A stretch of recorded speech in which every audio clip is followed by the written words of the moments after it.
Today's topic, it is transmission line or waves in transmission line. So we know how the transmission line, the importance of transmission line. So transmission line is used to transmit. So it used to energy, transmit energy from a source point to load point.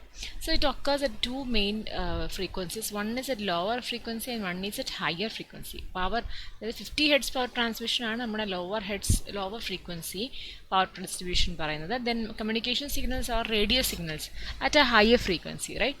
So ഒരു transmission line എടുക്കുകയാണെങ്കിൽ നമുക്ക് അവിടെ ഒരു source ഉണ്ടാവും, then there is will be a load. ഇപ്പം if you are talking about power distribution, hydro generator will be the source and the receiver side will be factory, something like that. Then communication line ആകുമ്പോഴത്തേക്കും there will be transmitter or oscillator and the power is transmitted by various means. ഒന്നില്ലെങ്കിൽ നമ്മൾ coaxial cable, രണ്ട് cables അകത്തും പുറത്തുമായിട്ട് use ചെയ്യുന്നു. Then two wire lines are being used, then parallel plates are used, waveguides are used, etc. for transmission according to the requirement. ഇനി അത് ഏത് സൈഡിൽ എടുക്കും? റിസീവർ സൈഡിൽ നമുക്ക് ആൻറ്റിന ഉണ്ടാകും. ആൻറ്റിനയിൽ നമ്മൾ ആൻറ്റിനയിൽ നിന്ന് നമ്മൾ റിസീവ് ചെയ്ത് അത് കറസ്പോണ്ടിങ് ഓപ്പറേഷൻസിന് വേണ്ടി ഫർദർ യൂസ് ചെയ്യുന്നു. സോ അത് അവിടെയാണ് ട്രാൻസ്മിഷൻ ലൈനിൻ്റെ റിക്വയർമെൻറ്റ്. നമുക്ക് രണ്ട് രീതിയിൽ നമുക്ക് അനലൈസ് ചെയ്യാം പ്രോബ്ലംസിന്. ഒന്ന് electromagnetic field theory. Electromagnetic field theory ultimately എന്ത് തരും? ഇയും എച്ചും തരും, which is in turn proportional to voltage and current, which is given by electric circuit theory, which is we have already studied. So electromagnetic field theory എന്ന് പറയുന്നത് ഒരു exact value ആണ് തരുന്നത്. വെറാസ് electric circuit theory it's giving ആ approximate value. നമ്മളിപ്പം current എന്ന് പറയുന്നത് നമുക്ക് 2.4.33 എന്ന് കിട്ടുന്നതിന് നമ്മൾ അപ്രോക്സിമേറ്റ്ലി 2.4 എന്നായിരിക്കും സർക്യൂട്ട് തിയറി കിട്ടുന്നത്. So both are related. Let see a derivation. നമ്മൾ വേവ് ഇക്വേഷൻ ഡിറൈവ് ചെയ്തതുപോലെ തന്നെ ഇവിടെ ട്രാൻസ്മിഷൻ ലൈൻ ഇക്വേഷൻ നമ്മൾ ഡിറൈവ് ചെയ്യണം, right? So as a side നമ്മളൊരു കൊയാക്സിയൽ കേബിൾ എടുക്കുകയാണ്. നമ്മൾ ഒരു കൊയാക്സിയൽ ട്രാൻസ്മിഷൻ ലൈൻ്റെ ഫിഗർ എങ്ങനെയാണ് വരുന്നതെന്നാണ് നമ്മൾ നോക്കുന്നത്. ഒരു കൊയാക്സിയൽ കേബിൾ എടുക്കുകയാണെങ്കിൽ how it looks like. So there will be an outer conductor, there will be an inner conductor and in between you have a dielectric, right? So ഇനി particular ഡൈഇലക്ട്രിക്കും കൂടി involve ചെയ്തിരിക്കുന്ന circuits ആണ് majority transmission lines വരുന്നത്. So നമുക്ക് ഈ കേസിൽ ഒരു ട്രാൻസ്മിഷൻ ലൈൻ ജനറേറ്റിംഗ് സൈഡിലുള്ള വോൾട്ടേജ് VZ(t). നമ്മളെപ്പോഴും വേവ് ട്രാൻസ്മിറ്റ് ചെയ്യുമ്പോഴത്തേക്ക് നമ്മളെപ്പോഴും ചിന്തിക്കുക അതിനകത്തൊരു സ്പേഷ്യൽ പാരാമീറ്ററും ഉണ്ടാവും, ടൈം ബേസ്ഡ് പാരാമീറ്റർ ഉണ്ട്. നമ്മൾ ഈ waves EH, this is E, this is H and this is Z, right? So ഈ വേവ് Z ഡയറക്ഷനിൽ മൂവ് ചെയ്യുകയാണെങ്കിൽ അത് ടൈം അനുസരിച്ചും വേരി ചെയ്യും, സ്പേസ് അനുസരിച്ചും വേരി ചെയ്യും, അല്ലേ? അപ്പോൾ നമുക്കൊരു ടൈം പാരാമീറ്ററും XYZ കോർഡിനേറ്റ് സ്പേഷ്യൽ പാരാമീറ്റേഴ്സും വരും, രണ്ട് ടേംസും വരും. അപ്പോൾ അതുകൊണ്ടാണ് V(t) എന്ന് പറയുന്ന പകരം VZ(t) എന്ന് പറഞ്ഞ സോഴ്സ് വോൾട്ടേജ് കൊടുക്കുന്നത്. ദെൻ റിസീവിങ് എൻഡിൽ നമുക്ക് കിട്ടുന്ന വോൾട്ടേജ് ഈ ഒരു distance, this is Z point, starting point is Z, this much length is delta Z, this much length is delta Z. That means this is Z plus delta Z. So V of Z plus delta Z, T ആണ് നമ്മുടെ receiver side voltage ആയിട്ട് വരുന്നത്. ഇനി നോക്കി current എങ്ങനെ split ആവുന്നത്. That is I of Z, T. നമുക്ക് ഈ ഒരു പാർട്ടി കൂടെ പോകുന്ന ഡെൽറ്റ I, ബാക്കി I of Z plus delta Z, T. So this much current is equal to this current plus this current എന്ന് പറയും. ഇനി ഓരോ എലമെൻറ്റ് ലംഡ് എലമെൻറ്റ്സ് ആണ് പറയുന്നത്. This is a lumped resistive element R delta Z. This is a lumped inductor. ഒരു inductance effect ഉണ്ട്. അതായത് നമ്മുടെ കറണ്ട് ട്രാൻസ്മിറ്റ് ചെയ്യുമ്പോൾ അല്ലെങ്കിൽ വേവ് ഫോം ട്രാൻസ്മിറ്റ് ചെയ്യുമ്പോഴത്തേക്കും there will be flux lines, so which will in turn creates inductance. Again intermediate ആയിട്ട് നമ്മുടെ രണ്ട് ലൈൻസ് എടുക്കുകയാണെങ്കിൽ, ടു വയർ ലൈൻസ് ആയിക്കോട്ടെ കോയാക്സിയൽ ലൈനിലായിക്കോട്ടെ, ഇൻ്റർമീഡിയറ്റ് ആയിട്ട് നമുക്ക് ഒരു കപ്പാസിറ്റി ഇഫക്റ്റ് വരും. കാരണം അവിടെ ഇൻസുലേഷൻസ് വരുന്നുണ്ട്. Leakage, this is A G stands for leakage reactance, conductance or due to leakage current in the insulation. ഇത് കപ്പാസിറ്റൻസ്. അവിടെയും ഒരു കപ്പാസിറ്റർ, അതായത് ഇൻസുലേറ്റർ വരുമ്പോൾ ഒരു കപ്പാസിറ്റൻസ് ഇഫക്റ്റ് വരുന്നുണ്ട് രണ്ട് കണ്ടക്ടറും വരുമ്പോൾ. സോ ഒന്നിനെ പറയാം, നമുക്ക് 4 ലംഡ് പാരാമീറ്റേഴ്സ് ആണുള്ളത്. R delta Z, L delta Z, G delta Z and C delta Z. Again, source and voltage and receiving and voltage. Current are also 3 elements: source current, receiving current, intermediate parallel path current also there. അതായത് ഇനി നമുക്ക് രണ്ട് equations അറിയാം. വോൾട്ടേജിൻ്റെ equation എന്ന് പറഞ്ഞാൽ -(E.dl), I is equal to surface integral of H.dl. ഇതെല്ലാം നമ്മൾ വരുന്നത് will be dealing another equations. So this circuit I hope it's clear. With this circuit we are going to derive, just apply KVL, Kirchhoff's law and current law and voltage law. So we'll get this thing. So we'll study the step by wave equation. So we are going to obtain the wave equation of a transmission line. right? So first step is we have to apply KVL. That's it. That's the only thing you have to do.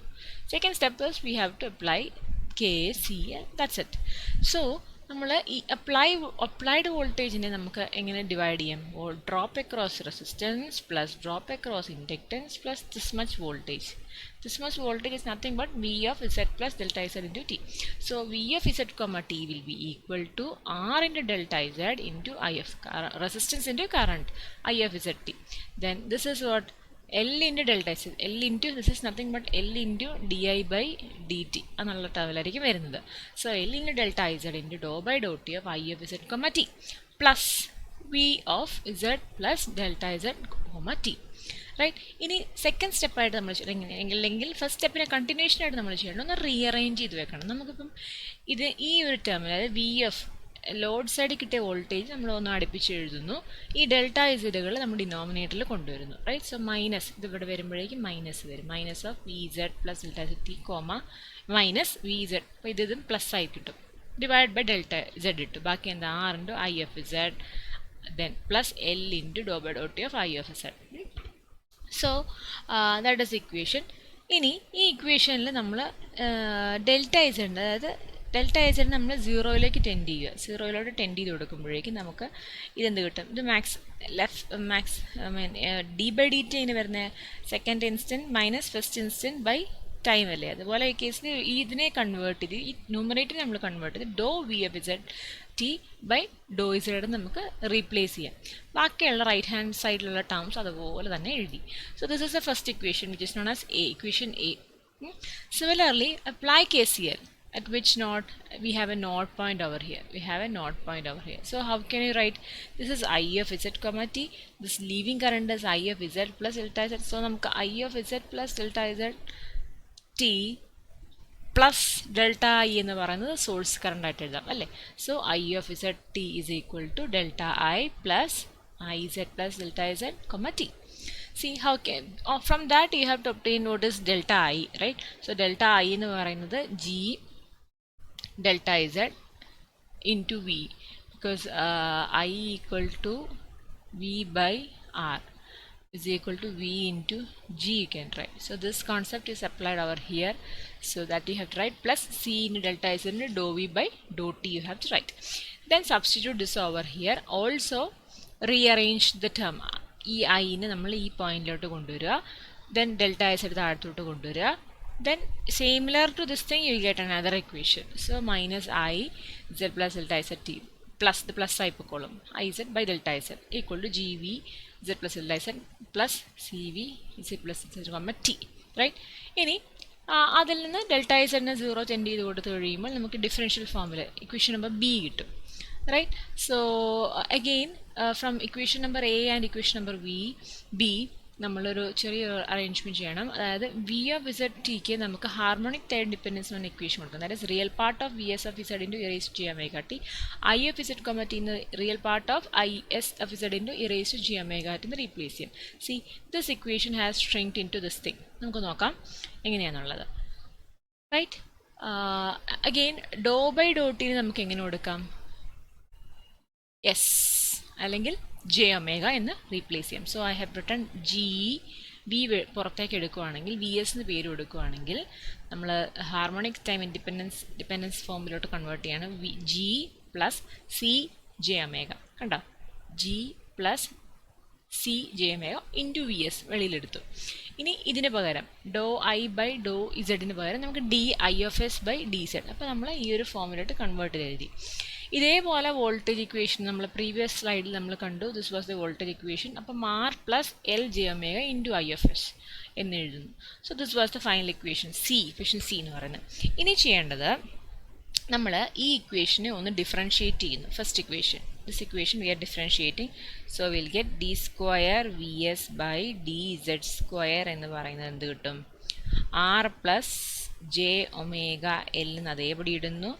Then D I of S by D Z എന്ന് എഴുതരുതോ? ഇനി ഈ രണ്ടാമത്തെ ഇക്വേഷനിലെ ടേമാണ് നമുക്ക് കിട്ടിയിരിക്കുന്നത് കിട്ടിയിരിക്കുന്നത്. So ഈ equation കൊണ്ടുപോയി നമ്മൾ ഇവിടെ സബ്സ്റ്റിറ്റ്യൂട്ട് ചെയ്താൽ മതി. Right. So will see how it becomes. See this how I reduced.